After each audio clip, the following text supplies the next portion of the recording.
देश की पब्लिक के अपने सोशल एंगल को देखते हुए हर स्फीयर को उन्होंने टच किया।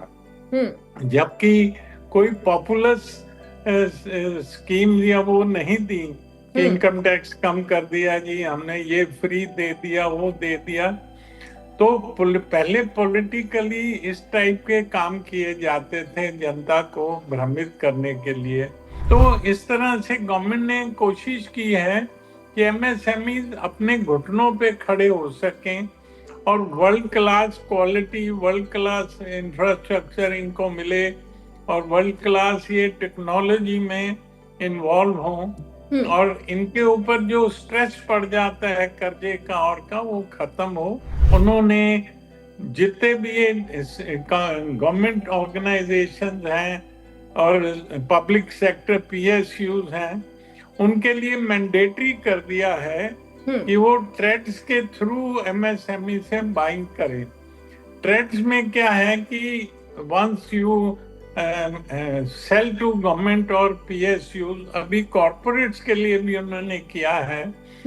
एमएसएमईज की सबसे बड़ी प्रॉब्लम लिक्विडिटी की थी। ये जो बजट है इससे उन्होंने एमएसएमईज को बूस्ट दिया, उनको टेक्नोलॉजिकली अपग्रेड करने का दिया, इंस्पेक्टर राज से निजात दिलाने का काम किया।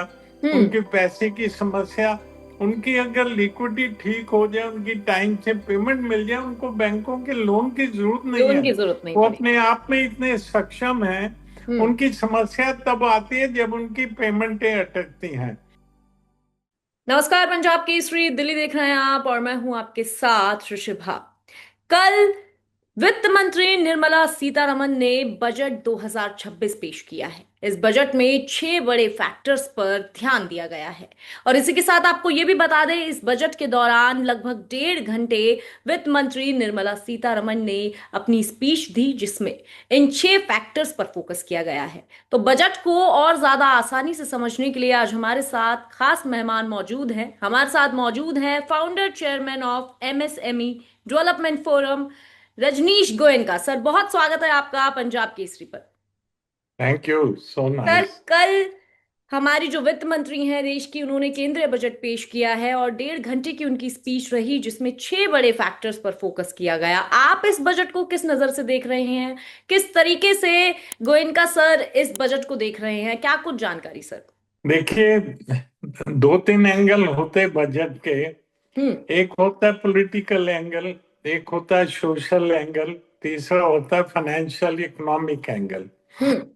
तो पॉलिटिकली पहले देखा जाए तो इतना बैलेंस्ड और इतना dynamic and people oriented budget मैंने अपनी लाइफ में शायद इतना पहले कभी रियलाइज नहीं किया। इस बार उन्होंने देश की पब्लिक के अपने सोशल एंगल को देखते हुए हर स्फीयर को उन्होंने टच किया। जबकि कोई पॉपुलर स्कीम या वो नहीं दी कि इनकम टैक्स कम कर दिया जी, हमने ये फ्री दे दिया, वो दे दिया। तो पहले पॉलिटिकली इस टाइप के काम किए जाते थे जनता को भ्रमित करने के लिए।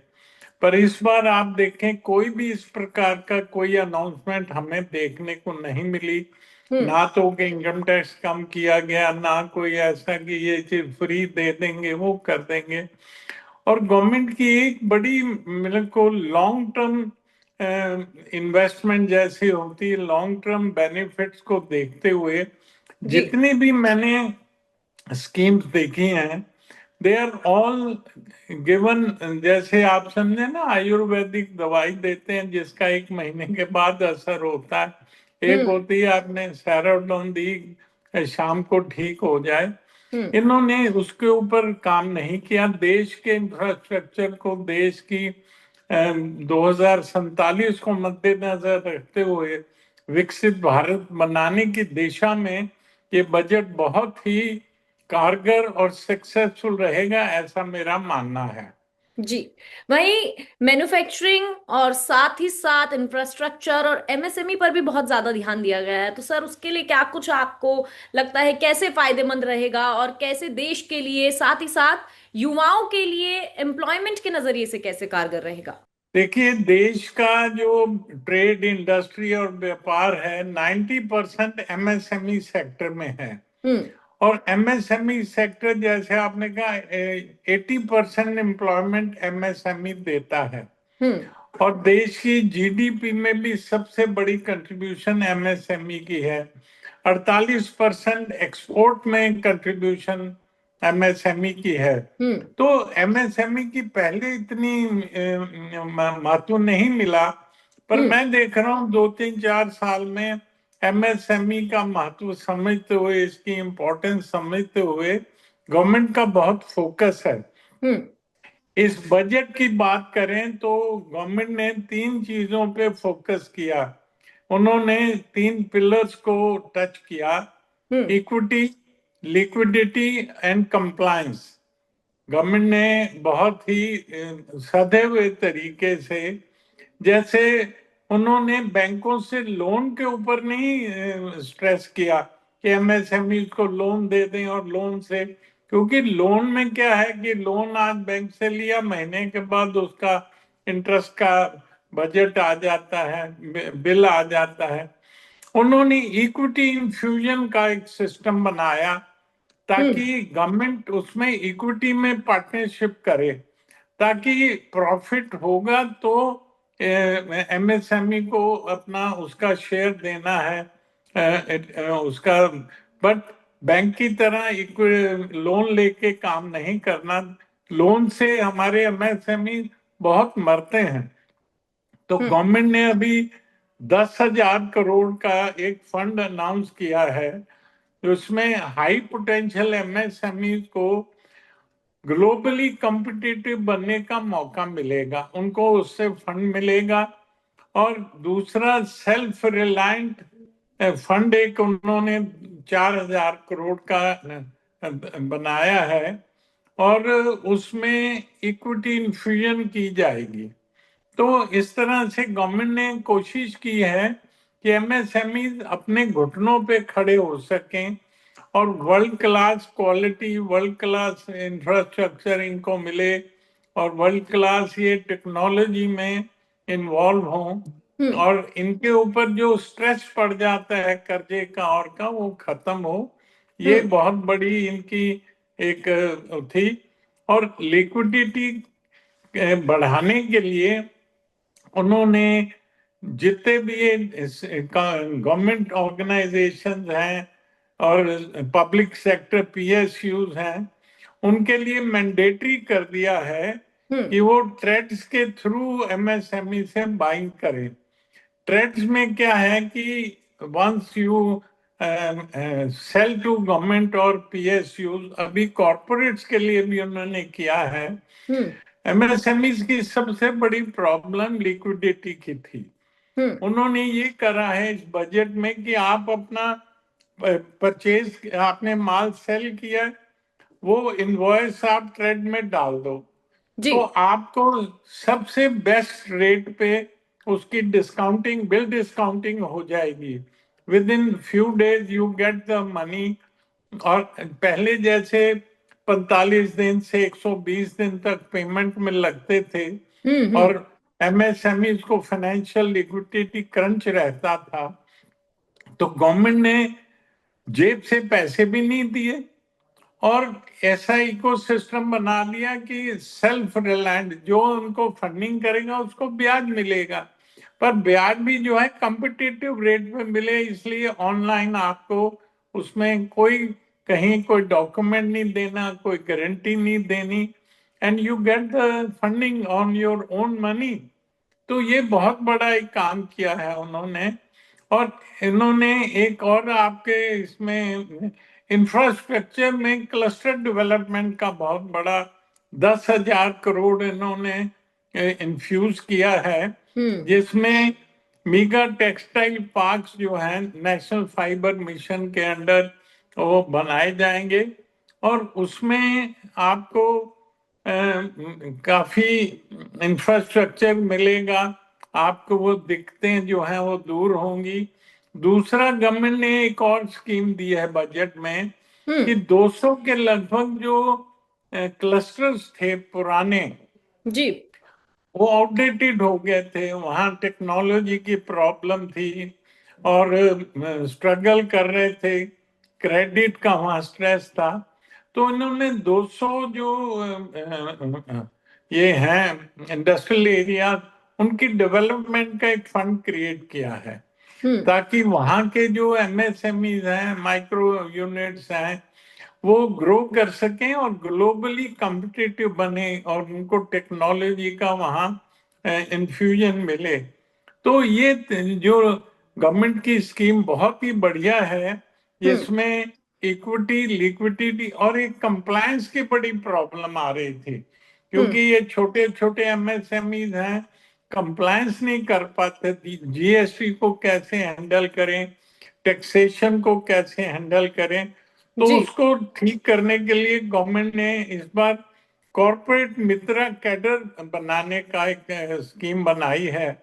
उसमें वो कुछ लीडिंग चार्टर्ड अकाउंटेंट्स हैं, कंपनी सेक्रेटरीज हैं, उनके साथ पार्टनरशिप करेंगे हम्म। ताकि वो बड़े सस्ते रेट पे और जेन्युइनली इन एमएसएमई को सारी इसकी कंप्लायंस की हेल्प करें, ताकि ये जो इंस्पेक्टर राज है और इनसे इनको मुक्ति मिले हम्म। और वो कंप्लायंसेस में कहीं फंसे नहीं और हम्म। बिल्कुल नॉमिनल रेट पे वो जो गवर्नमेंट के पार्टनर होंगे, सीएज एंड कंसल्टेंट्स, ये तीनों चीजें जो अब मैंने पहले आपको कहा, इक्विटी, लिक्विडिटी और कंप्लायंस, ये तीन पिलर पे गवर्नमेंट ने इस बजट में जो काम किया है, hmm. As a MSME leader I feel this is going to strengthen.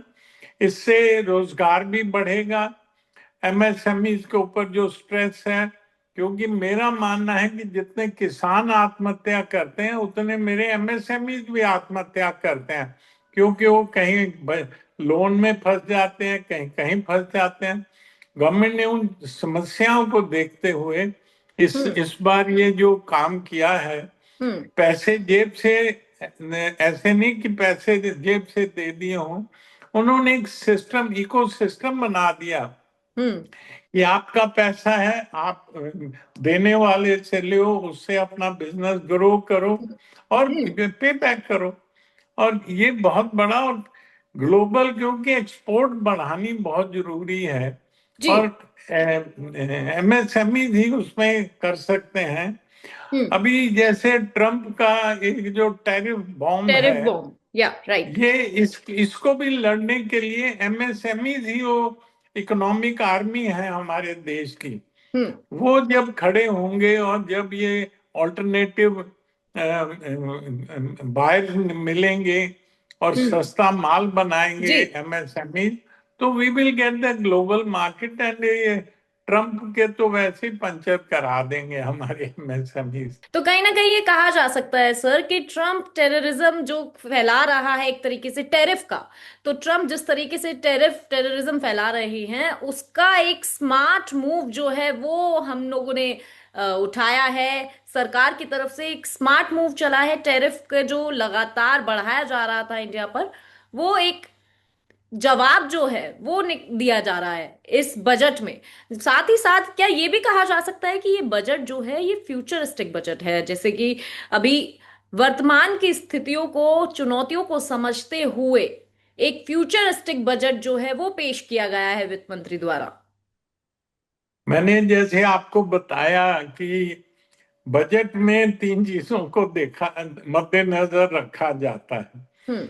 Modi ji और उसकी टीम पॉलिटिकली इतनी स्मार्ट है, इतनी अकल रखती है कि हम्म। वो एक तीर से चार चार निशाने कर लेते हैं। जी। अभी ये जो बजट है, इससे उन्होंने एमएसएमई को बूस्ट दिया, हम्म। उनको टेक्नोलॉजिकली अपग्रेड करने का दिया, इंस्पेक्टर राज से निजात दिलाने का काम किया, हम्म। उनके पैसे की समस्या, उनकी अगर लिक्विडिटी ठीक हो जाए, उनकी टाइम से पेमेंट मिल जाए, उनको बैंकों के लोन की जरूरत नहीं लोन है, की जरूरत नहीं वो पड़ी। अपने आप में इतने सक्षम हैं।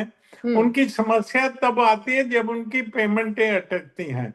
हम्म। तो उन्होंने हर चीज को इस बजट में देखा कि जॉब एम्प्लॉयमेंट जितना एमएसएमई बढ़ेंगे उतनी एम्प्लॉयमेंट बढ़ेगी, जितनी उनको टेक्नोलॉजी मिलेगी उतनी एक्सपोर्ट बढ़ेगी। और ये जो जब एमएसएमई प्रोडक्ट बनाता है, मैंने पिछले साल कहा था चरखे से चंद्रयान, चंद्रयान भी जब उड़ता है वो इतना सस्ता वर्ल्ड के इसलिए है कि एमएसएमई के कंपोनेंट से वो सस्ता पड़ता है।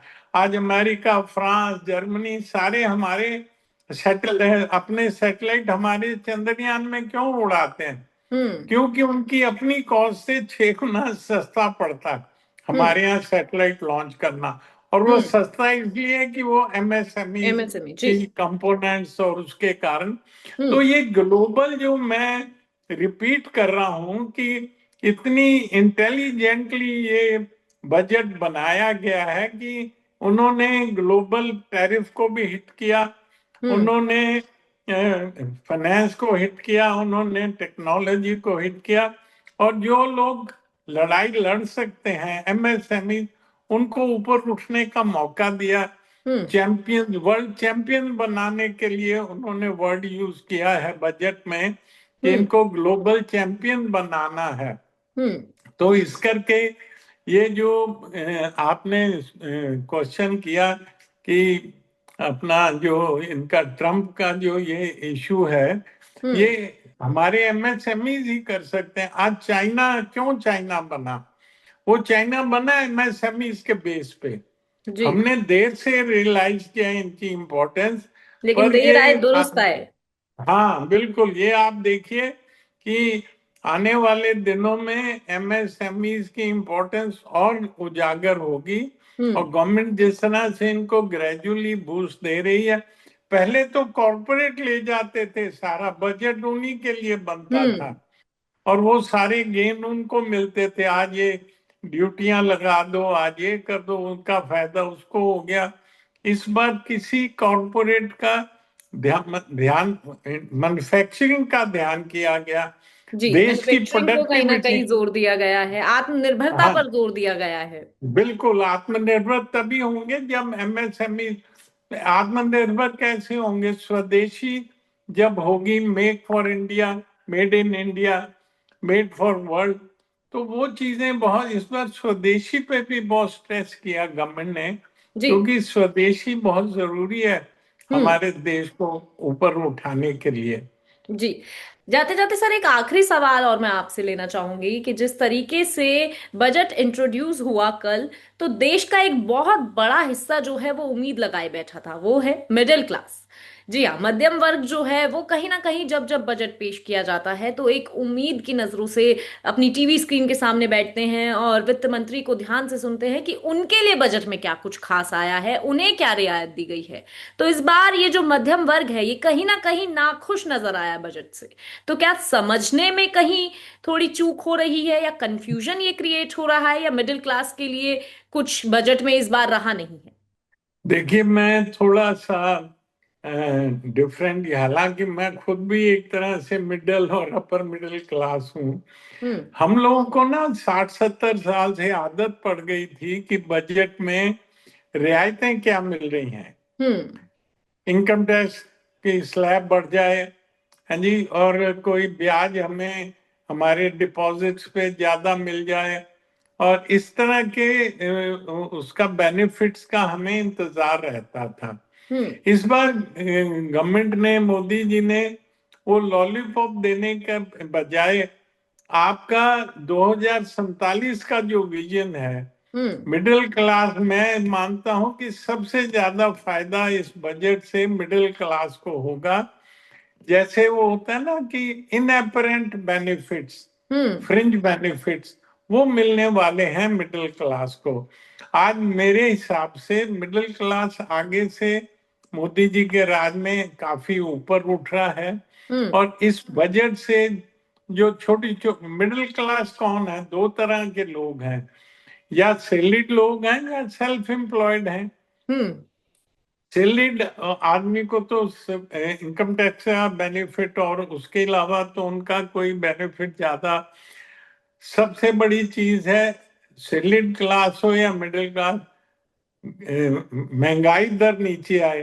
वो हम्म। ऑलरेडी नीचे है और नीचे जाएगी। उन्होंने कितनी टैरिफ, कितनी चीजों पे ड्यूटियां खत्म कर दी हैं, जी, कितनी कस्टम चीजें, ड्यूटी भी कम करती है। हाँ, कम कर दी हैं। हम्म। तो इन चीजों का बेनिफिट मिडिल क्लास को डायरेक्टली ना मिले, पर indirectly middle class will be benefited, ये मेरा मानना है। और मैं आपके माध्यम से मिडिल क्लास को कहना चाहता हूं कि भैया इसको, बजट को एनालाइज करो। हम्म। एक होता है कि सीधा आपको गुट्टी पिला दी या डोज दे दी, सैराडोन देती, रात को आपका सर दर्द टेम्परेरी ठीक हो गया। ये जो है लंबी दवाई है, जो हम्म। आपको, आपके जीवन को और सुधारेगी, ईज ऑफ लिविंग बहुत बढ़िया बनेगा, हम्म। महंगाई और कम होगी। कितनी चीजों में आप देखिए, जो यूरोप के साथ भी अब ये ट्रीटी हुई है, उसके कारण भी कई चीजों में महंगाई नीचे जाएगी। नीचे जाएगी।